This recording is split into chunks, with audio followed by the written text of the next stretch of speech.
Hey, how you doing? This is John, and welcome to John's Long Box. Today we're looking at Strange Days presents the Johnny Nemo magazine. This is number 1, Eclipse Comics. It says part 1 of 6, but only 3 issues came out. So there you go. Look at this cover. This is crazy. Look at the perspective of the gun. It's supposed to be pointing at us, but every time I look at it, it looks like this is recessed over here. The Spice of Death, first issue. All right, Eclipse Comics. I talked about Eclipse Comics. I thought was the first important comic book company besides Marvel or DC, and I wanted to be a fanboy of them. Meaning, I wanted to get everything that they put out. But I was in high school, so I was like delivering pizza and things like that. So I didn't have enough money to get everything. Okay, so here's Johnny Nemo magazine, and here's the opening page. I don't know, this is not a splash page because we got a panel over here and then we got this outside the panel. But look at this. Okay, story by Milligan. That's Peter Milligan. I didn't know that when I ordered this. I just was like, that's a 3-issue miniseries by Eclipse Comics. I'll pick it up. You know, I'm just wasting money. What do you want me to say? But so I picked this up, and I'm happy to say this is an early Peter Milligan. Why is that important? And art by Owens. I don't know who that is. Colors and letters by Tom Frame. I don't know who Owens and I don't know who Tom Frame is. But I do know who Peter Milligan is. Peter Milligan became kind of like a big deal later on. I forget exactly what mainstream Marvel and DC he wrote. I think he wrote X-Men for a while later on. But I first really started to notice him when they did the Vertigo reboot of Shade the Changing Man. And to me, that was my first experience with Shade the Changing Man. So I liked it. And that also caught me up right in the middle of my artsy-fartsy, pretentious, whatever kind of phase that I was going through in the 90s. My college guy, I said this before. Around 1992, I got into Jack Kerouac. And when I read Jack Kerouac, I was like, oh, man, I gotta get out of where I was living in New York at the time. I'm like, I gotta get away. I packed up and I moved to San Diego. And then from San Diego, I moved to Albuquerque. Stayed in Albuquerque for 7 years. So during that 7 years, I was like the most pretentious, artsy-fartsy that I was ever going to be in. So this is San Diego. I was cool. I was in Albuquerque before Breaking Bad. That's how cool I was. But what do you want me to say? I'm being a jerk. So anyway, so Peter Milligan came out with his version of Shade the Changing Man, probably around like 89 to 90, whatever.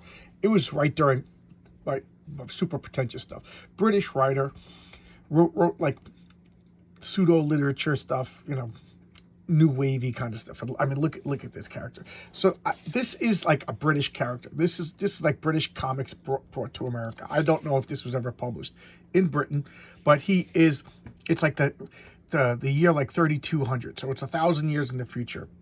And everything looks like rundown modern day, whatever. It's kind of lazy world building. This is the kind of comic to me that like it's amateurish. This is the beginning of Milligan's career. And oh yeah, I don't see the year in it. We'll check it out when it finally shows up. But anyway, it's like trying to impress more than come up with a good story. So he's a private eye. It's like the Sam Spade private eye stuff, This is his sexy assistant. She's a robot. And in walks a girl. And she's like, tell me what she's like. She's like, oh, she's young, she's attractive. And he's like, I don't care. What's her credit rating? So he wants to. So some rich girl comes in and she wants to find out who killed her brother. And she's like, here's my brother's head in a box. So he's like, oh, that's convenient. He takes out the dream scanner. And there's no dreams. He's been sucked dry of all of his dreams. And he's just like, I know who does this. There's like a death cult. And what does the death cult do? They torture and kill you, and as you're dying, they transfer your last remaining thoughts and life experiences into a drug. Death spice. And the more exciting, the more you're tortured, and the more lively your life is, the better the drug is. And you're instantly addicted if you try this drug. So he's going around and looking for who killed the brother. So these futuristic, silly-looking gangs. He shoots one guy's nose off because he's a tough guy. He makes it to one guy. He tells him to go over here. So, he's climbing up the ladder. So they give him this contact. He gets the contact. This guy's been tortured and killed. So he's like, now back to square one. So he gets to Lola, his flying car. He talks to it's like every trope in a private detective story. That goes to the bartender.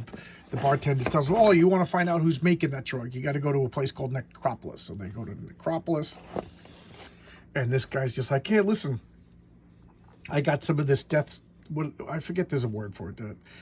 This death drug made from Hitler. When Hitler killed himself, we made a drug." And he's like, How did you do that? This drug is. He goes, those Nazis were into this strange stuff back then. So he knows it's a forgery. He knows this guy's just messing with them. So he beats him up. And he's like, you're an addict too. He's like, no, you can't be an addict and sell this stuff because it's that addictive. If I was addicted to it, I would be a mess. So now he's got a lead. He's gonna go and he's burning up the Mouth Gang. The Mouth Gang acts as the torturers. They just like to torture people. How creepy is that? So they torture you for, that's what they do. They go around torturing you. So the other gang who makes the drug, they employ the Mouth Gang to do their nefarious deeds. There you go. How's that? So now he finds out the main guy breaks in. He looked like some mafia goomba. He's eating the spaghetti. It's just like all tropes. This other guy gets thrown on the table, and he's like, "What's going on?" And now all the gangs. This is another gang. This gang just likes to beat up everybody. So it's just like a robot gang. So now that's all the gangs are clashing. Big deal. All right, here we got some ads. I noticed this. I got to look at the indicia. This is Cindy Shade. The premise of this is better than the execution by far.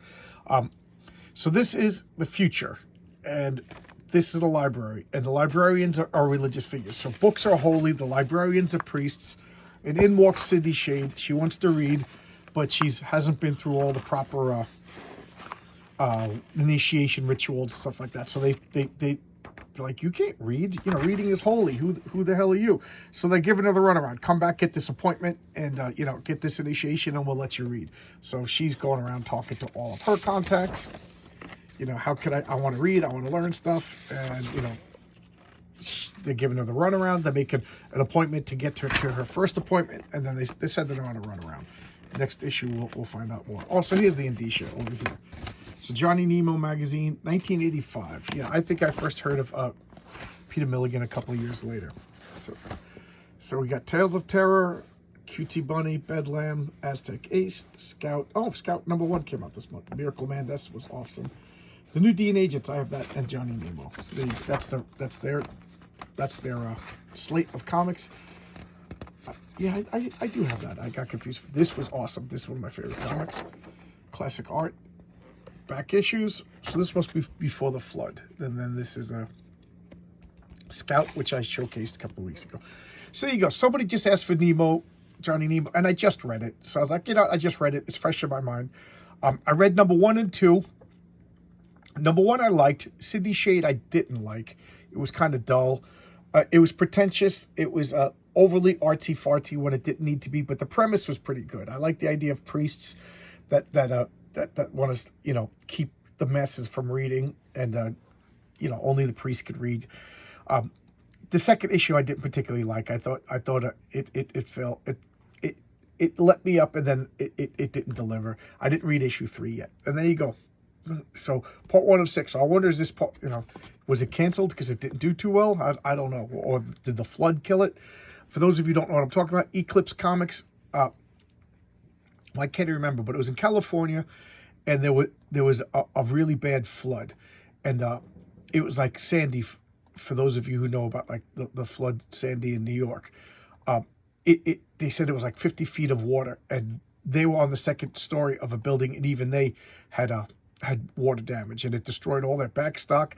It destroyed original manuscripts of novels that they were writing. It really, really messed them up and put them out of business. They never recovered. So there you go. 10-minute video about Johnny Nemo. It's okay. If you could pick up 3 issues for under $10, it's fine. But other than that, it's no great shakes. So there you go. See you tomorrow with another video. Bye-bye.